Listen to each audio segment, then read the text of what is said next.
They say fences make good neighbors. But what happens when the people next door try to tear yours down? My name is Jim Harrington, third-generation farmer on the same patch of dirt my grandfather bought, with a handshake and a war bond in 1952. For 70 years, this land has fed our animals, raised our family, and kept its peace. That is, until Oakwood Estates moved in.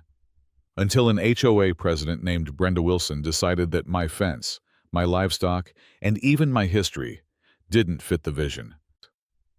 I thought I was just protecting my animals from coyotes. Turns out I was standing in the way of something much bigger. A corporate land grab dressed up as community regulation. And all it took to blow the lid off was one padlock and one farmer who wouldn't back down. They say the quietest places can stir up the loudest battles.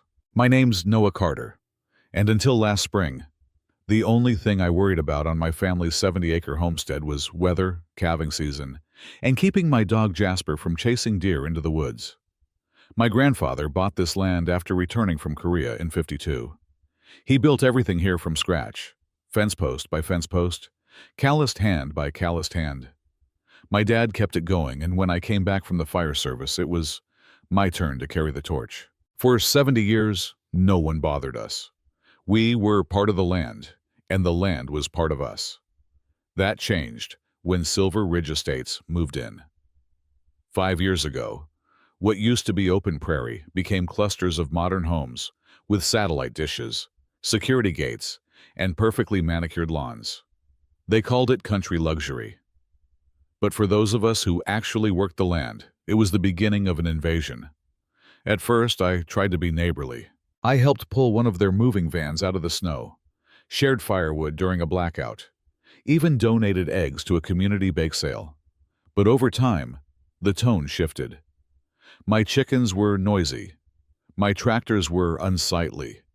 The smells from my barn were offensive. Then came the coyotes. 3 of my best sheep, daughters of the original flock my grandfather started, were mauled. I buried them myself, same place we buried Grandpa's old border collie, beneath the oak tree near the east field. That night, I sat in the barn, gun across my knees, heart heavier than I'd felt since losing my father. The vet said I was lucky it wasn't worse. "They'll be back," she warned. "Once they find a weakness, they keep coming." So I made a decision. I scraped together the last of my savings and bought reinforced fencing, 6 feet high with a buried base to stop digging predators. It wasn't cheap, $8,000. But this was more than a business investment. It was a promise. I was protecting the legacy my family built with their bare hands. The morning I started installing the posts, I felt lighter, focused, like I was doing exactly what needed to be done. 43 minutes in, I heard tires crunching gravel. A sleek, black Lexus pulled up by the fence line, kicking up a cloud of dust that settled on my jeans and boots. Out stepped Madeline Cross, HOA president of Silver Ridge Estates. Hair dyed too perfect, nails too sharp, heels entirely too inappropriate for pasture. She looked around like the land had insulted her. "You can't build that eyesore here," she barked, before even saying hello. Section 8.3 clearly states no structure may exceed 4 feet in height without board approval. This monstrosity violates the aesthetic standard of Silver Ridge. I leaned on my shovel and wiped the sweat from my brow. "My land isn't part of your HOA, I said calmly. "It's agricultural, exempt. You can double-check the county maps if you like." She didn't so much as glance at the folder I held out. "This entire area falls under Silver Ridge jurisdiction now," she snapped. "The board had an emergency meeting last night. You'll receive formal notification today. You have until tomorrow to remove the structure, or you'll be fined $250 a day, retroactive." My stomach twisted, but I kept my face steady. "With all due respect, ma'am, you don't have authority here. This fence is to protect livestock from predators." Her lips curled into a smile that didn't reach her eyes. "You should know," she said slowly. "The last 3 holdouts who fought us aren't around anymore. You might want to ask yourself why." Then She turned on her heel and left, leaving behind the echo of her warning and the distinct stench of arrogance. That night, I sat at the kitchen table with a beer in one hand and the deed in the other. My name, my grandfather's name, my father's initials etched in the margins. Clear as day. Property exempt from Silver Ridge HOA jurisdiction. Zoned agricultural, non-residential. I called Sarah Reynolds, a property attorney I'd worked with when updating the title after Dad passed. After reviewing everything, she didn't even hesitate. "Noah," she said, "they don't have a legal leg to stand on. Your rights are solid. But if they're this aggressive, get ready. They're not playing by the rules." Sure enough, the next morning I woke up to find a violation notice duct taped to my gate. Then another, and another. One for unauthorized fencing, one for livestock odor, and one for unapproved land use. Each one threatened escalating fines. Each one made it clear, this wasn't about fence height. This was about pushing me off my land. I wasn't just dealing with bad neighbors anymore. This was war. The first real punch came less than 24 hours after Madeline's visit. A certified letter arrived from the Silver Ridge Estates Homeowners Association, thick, formal, and packed with veiled threats. According to them, I owed $1,250 in fines for non-compliant fencing, unauthorized construction, and refusal to adhere to community standards. I read the letter 3 times, then laughed out loud. They didn't have the authority to fine me, but that didn't stop them from trying. I called Sarah, who reviewed the documents and confirmed what I already knew. It was bluff and bluster. Still, it rattled me.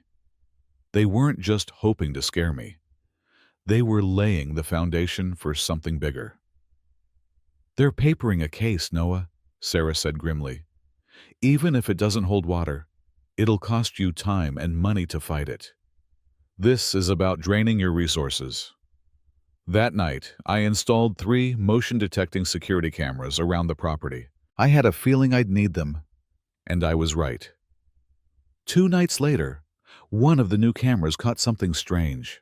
A white pickup truck pulled up quietly near the east side of my pasture. The headlights stayed off. 2 men in work jackets climbed out and walked along my fence line, pausing every few yards. They weren't locals. I would have recognized them. The next morning, I found one of the newly cemented fence posts had been kicked loose. Subtle damage, but enough to weaken the structure. I sent the footage to Sarah. She forwarded it to the sheriff's office. "That's criminal mischief," the deputy confirmed. "But without plates or clear faces, it's a tough case. Still, looks like someone wants you to quit." The next wave came from the county. I received a notice of inspection from the zoning board. An anonymous complaint had been filed about excessive livestock density and unsanitary waste disposal practices. The language was straight out of a corporate playbook. Nothing a neighbor would say.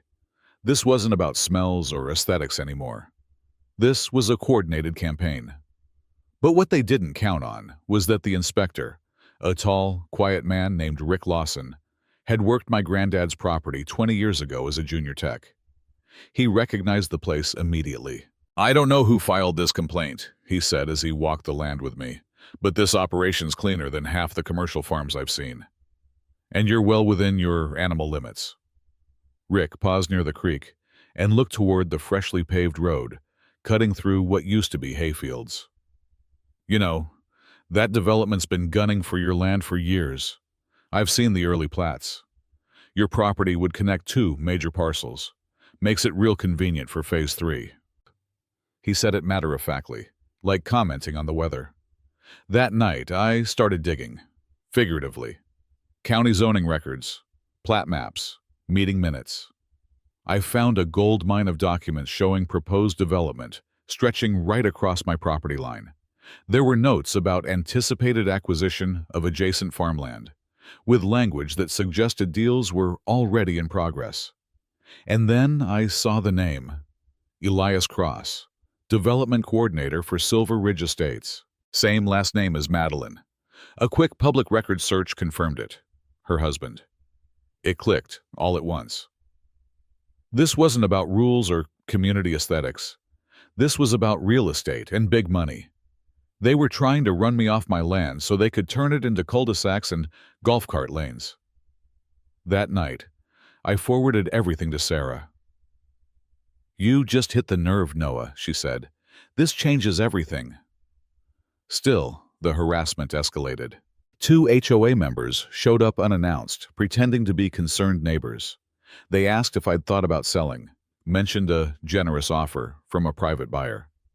One of them slipped me a business card that had no company name, just a number and a handwritten note. "It's not too late to walk away clean." I didn't say a word, just stared until they got uncomfortable and drove off. The next day, my mailbox was smashed in. I didn't report it. I replaced it with a steel post sunk 4 feet deep and filled with concrete. If they wanted to keep swinging, they'd need a sledgehammer. What they didn't know. I had already contacted an investigative reporter at the Montana Herald, and if they thought this fence was the story, they hadn't seen anything yet. 3 days after the mailbox incident, the reporter from the Montana Herald drove up my gravel driveway in a dusty Subaru. Her name was Lena Rivera, and she wasn't what I expected. Mid-30s, denim jacket, hiking boots, and eyes sharper than any blade I'd ever handled. "Mr. Kepler?" she asked, stepping out and scanning the perimeter like she'd already clocked the fence height and camera placement. "Noah, please." She didn't shake my hand, just handed me a business card and said, "Let's talk somewhere the microphones can't hear us." I laughed, a little too bitterly. "You think they'd go that far?" She raised an eyebrow. "I covered corporate land seizures in Nevada. They always go that far." We sat under the old cottonwood near the north pasture. The air smelled like sun-warmed hay and distant smoke. Lena opened a thick file folder and started going through names, maps, and dates, like she'd known the story longer than I had. "Let me guess. This started with something small, a complaint maybe? Then they flooded you with notices, legal pressure, threats to your livelihood?" I nodded. "How'd you know?" She tapped the folder. "Pattern. It's happening all over the Midwest and mountain states. Agricultural holdouts become thorns in the side of developments, so they weaponize HOAs, zoning codes, and legal loopholes. You're not the first. But if we do this right, you could be the last." That gave me chills, because I wasn't just fighting for my grandfather's legacy anymore. I was standing between a system and every farmer who still thought their land was their own. Over the next 48 hours, Lena and I worked like we were chasing a deadline, which we were. She interviewed my neighbors, starting with Dale and then old Miss Penny, who'd quietly been threatened with eviction over unmaintained hedgerows. Lena documented everything, even the subtle details. How HOA notices used eerily similar language across counties, or how the law firms attached to Silver Ridge were the same ones used in cases 2 towns over. The most damning piece came from Tyler, Dale's son, and a low-key digital wizard. He pulled metadata from old development PDF files and found something explosive. Hidden in the developer's planning documents was a proposed land acquisition map dated 6 months before the HOA even existed, and it included my property, already labeled Phase 3, Community Green Space. They'd been planning this for over a year before they ever knocked on my door. Worse still, Tyler discovered internal HOA emails, likely leaked by a disillusioned board member. One stood out. "If Kepler refuses again, apply escalating pressure. Target resources. Water access, livestock codes, nuisance complaints. Contact Elias for fast-track zoning exception if necessary." It was signed, M. Cross President, Silver Ridge, HOA. It wasn't just a vendetta. It was policy. That night, I didn't sleep. Instead, I walked the fence line in the dark with a flashlight in one hand and a heavy wrench in the other. Every creak of the barn, every rustle in the brush set my nerves on edge. Not out of fear, but fury. They'd underestimated the one thing they couldn't see from their boardrooms and spreadsheets: stubborn country grit. The next morning, Lena ran the story. Front page, the fence that fought back, inside a land grab disguised as HOA enforcement. The article named names: Elias Cross, Meridian Development, Silver Ridge Estates, and even hinted at potential bribery within the county's planning commission. Within hours, my phone was flooded with calls. Local news wanted interviews. Residents from nearby towns shared eerily similar stories. One man from Bitterroot said he'd lost his family orchard the same way. And then came the threats. A typed note was left in my mailbox, no envelope, no signature. "You've made powerful enemies. Hope your fence holds up when the fire starts." Sarah forwarded it to the sheriff's department. They took it seriously, but I knew one thing. The fire had already started, and it wasn't mine to fear. What they didn't know yet? I had more. Grace Turner, a retired clerk at the zoning office, reached out after reading the article. She claimed she had physical copies of zoning maps with handwritten alterations, showing where properties were marked for future annexation, including mine. "We were told to shred them," she said, "but I couldn't. I knew something smelled rotten." Grace had worked under Elias Cross before he resigned for personal reasons. She handed me a folder, trembling. "This'll blow it wide open." I took one last look at my battered fence. It was scratched, weathered, and battle-worn. But it was still standing. And now, so was I. By the following week, my farm looked like a temporary newsroom, and a legal war room rolled into one. Lena had moved her makeshift desk into the barn. My attorney, Sarah, drove in daily with new documents, and Tyler had set up a full surveillance and data collection hub in my dining room using secondhand laptops and cables running across the floor like vines. But the storm hadn't even hit yet. That came the day after The Fence That Fought Back ran on the front page of the Montana Herald and was picked up by 3 other state publications. Suddenly, my name was out there. So was the story. And that meant only one thing: retaliation. At 6:15 a.m. sharp, a convoy of county vehicles rolled onto my gravel path. Code enforcement, animal control, and someone in a suit who didn't introduce himself but made sure I saw his badge. Brenda wasn't there, but her signature was all over it. The man in the suit read from a clipboard. "Mr. Kepler, due to recently reported violations regarding water management, animal waste runoff, and improper livestock housing, we are issuing a cease and correct order effective immediately." I stared at him. "Based on what evidence?" He didn't answer. Just handed me the form and turned to the others. Tyler appeared at my side. "They're not just here to inspect, they're documenting for litigation," he whispered. "They brought 2 drones with them. They walked the perimeter, measured things, took video. And every time they found something they didn't like, a crooked post, a drainage ditch, a pile of manure, they wrote it down like it was criminal negligence." One guy whispered, "It's a working farm, not a resort." I heard him. I didn't flinch. Sarah arrived halfway through.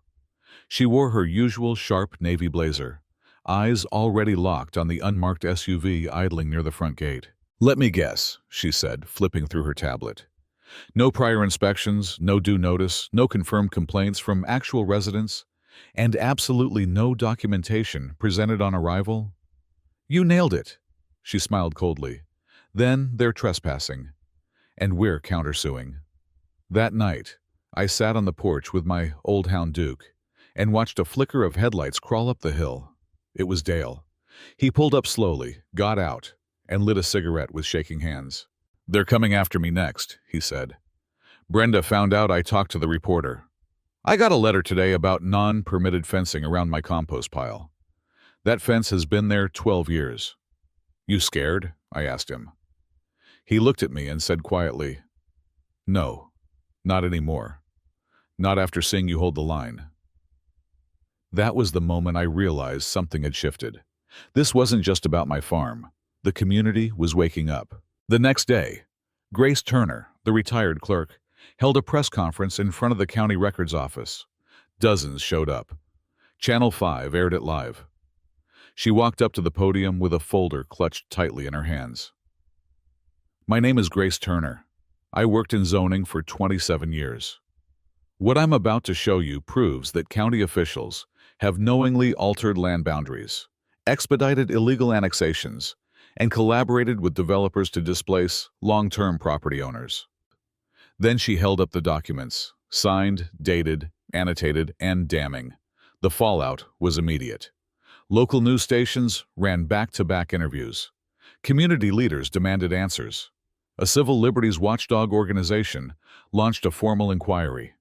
Sarah filed a petition to pause all pending HOA enforcement actions within contested boundaries, and it passed. By the end of the week, the county suspended Brenda's HOA board and froze all development permits issued by Meridian Expansion Phase 3.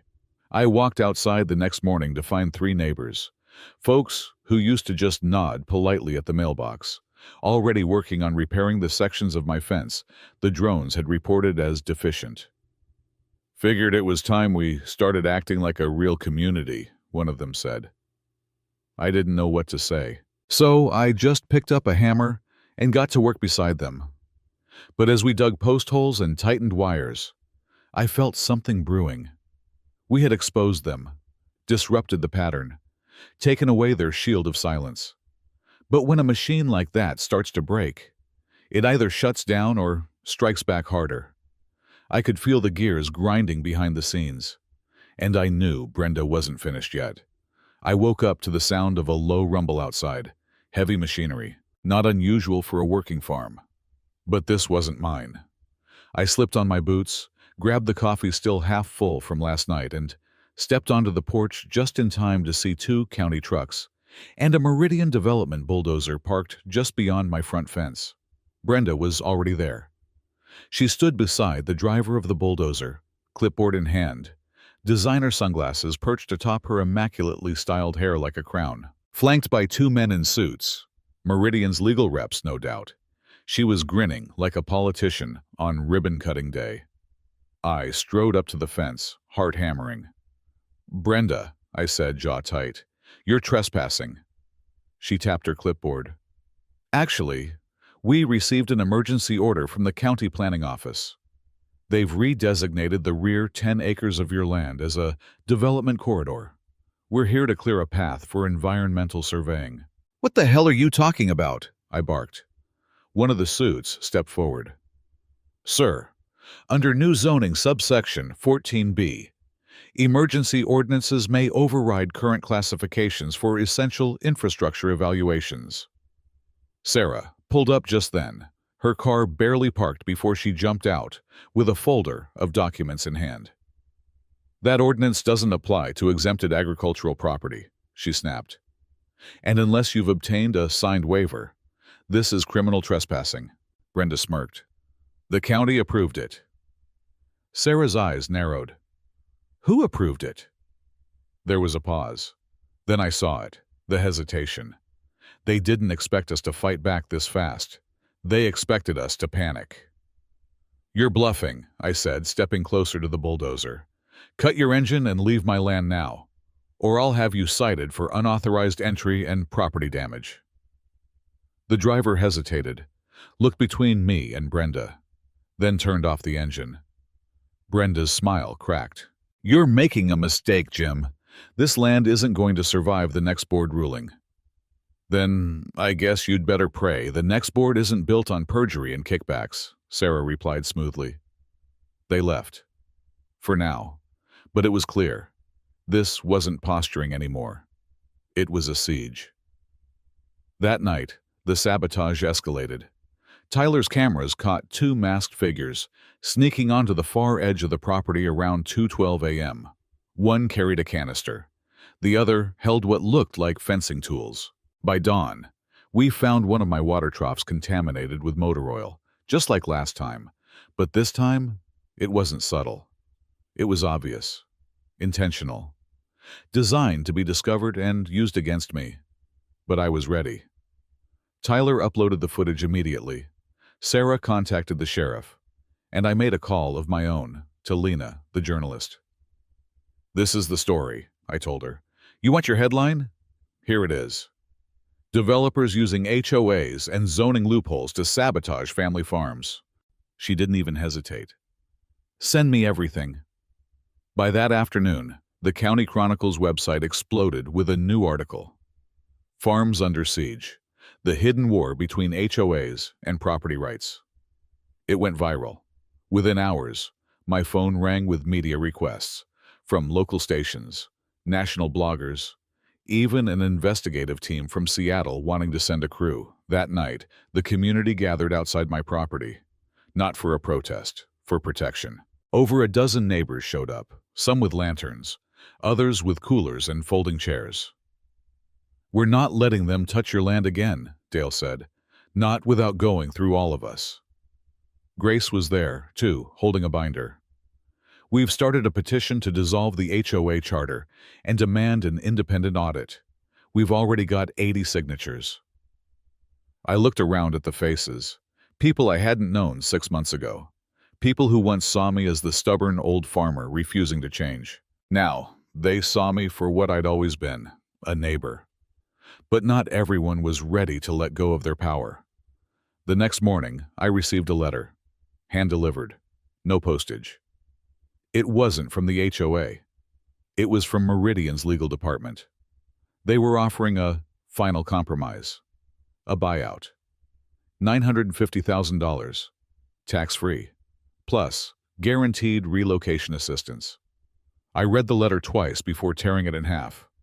They weren't negotiating. They were panicking, and panic meant opportunity. Because when powerful people start losing control, they make mistakes, big ones, and that's when you strike. The courtroom was packed, farmers in work boots, HOA members with pressed khakis, reporters balancing cameras on their laps. Even the county commissioner was seated quietly near the back, sunglasses tucked into her blouse, like this was just another Thursday. It wasn't. This was the day everything came crashing down, or stood tall. I sat beside Sarah, my lawyer. The folder of evidence spread neatly between us. Property maps, emails, photos, footage, notarized affidavits, and a USB drive labeled "Fence Gate, Final Cut." Brenda Wilson sat across from us at the defendant's table, her usual fire replaced by something brittle and pale. James Wilson, her husband, wasn't with her. He'd already struck a deal with prosecutors 2 weeks earlier, turned state's witness in exchange for reduced sentencing. He hadn't even told her. The bailiff called his room to order as Judge Patterson entered. He was a hard-nosed, old-school kind of man, with the kind of scowl that made everyone sit straighter. When he looked up and said, "Let's get to the truth," I knew he meant it. Sarah began with the facts, calm, precise, unforgiving. "My client, Mr. Jim Harrington, owns a 40-acre parcel of agricultural land, legally exempt from HOA jurisdiction under both zoning law and property deed protections filed in 1952 and reaffirmed in 2001. She clicked a remote. A large screen lit up behind her. "This," she said, "is the HOA's jurisdiction, as filed with the County Planning Commission." The map showed Oakwood Estates in pale blue. Then, she highlighted my land in bright red, clearly and completely outside the boundary. A murmur rolled through the crowd. "Yet," Sarah continued, "the HOA board, led by Mrs. Brenda Wilson, issued over a dozen fraudulent citations, levied illegal fines, ordered unauthorized surveillance, trespassed, and even attempted to sabotage agricultural infrastructure with the intent to devalue and acquire the property through coercive means." "Objection!" Brenda's lawyer stood up. "Overruled," the judge said immediately. Sarah nodded to the bailiff, who walked over and inserted the USB drive into the court's evidence system.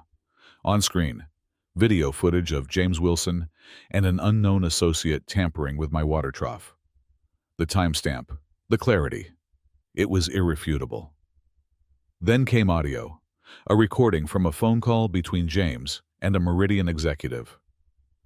"If Harrington folds, we'll pick it up under shell. Brenda's working the pressure points, code, nuisance, county paperwork." Gasps echoed across the courtroom. Brenda's lawyer scrambled to file a motion to suppress, but the judge shut him down. You're looking at conspiracy, fraud, and targeted harassment wrapped up with a bow, he said. But it wasn't over. Next, Sarah played the recording from an HOA meeting where Brenda referred to problem owners and strategic acquisition through compliance strain. The jury didn't even look surprised anymore. They looked angry, especially after Martha, my 78-year-old neighbor, took the stand. In her frail but unwavering voice, she detailed how Brenda threatened to foreclose on her property over a birdbath. She even brought in the original letter, complete with the HOA letterhead and a handwritten postscript that read, "We can resolve this privately if you're willing to be cooperative about your lot line." "I buried my husband under that tree," Martha said, eyes shining, "and she tried to use that to drive me out. That's not community. That's predatory." Brenda didn't look up once. By the time Thomas, our community accountant, presented the forensic audit showing thousands of unaccounted legal expenses paid to firms tied to Meridian Development, the courtroom was already shifting emotionally. People weren't just sympathizing, they were furious. Outside, cameras flashed. The story had already made the local news, but now it was growing beyond that. A national outlet had picked up the phrase, "Fencegate," and it was trending online. The judge recessed for deliberation. It took less than 2 hours. When the gavel came down, the verdict was delivered in plain, brutal language. Guilty on all counts. Brenda Wilson, formerly HOA president of Oakwood Estates, found responsible for civil harassment, fraudulent enforcement of authority, conspiracy to defraud, and willful property damage. The judge ordered immediate restitution and permanent removal of all fraudulent liens and fines. But he didn't stop there. All HOA board members involved, he said, will be barred from holding any position of governance in residential organizations for no less than 10 years. Furthermore, I'm recommending the district attorney pursue criminal charges based on new evidence presented today. Brenda slumped in her chair. Her lawyer didn't speak. As the courtroom emptied, neighbors came to shake my hand. Some apologized for staying silent. Others simply said thank you with watery eyes and grateful nods. Outside, Grace approached with a fresh copy of the petition she'd started. "We hit 400 signatures," she said proudly. "The HOA is being dissolved. The county's already reviewing an application to transfer governance to a newly formed neighborhood council. Elected, transparent, and voluntary." I smiled, exhausted but proud. Then she added, "And guess who the council nominated as their first community relations chair?" I raised an eyebrow. "You."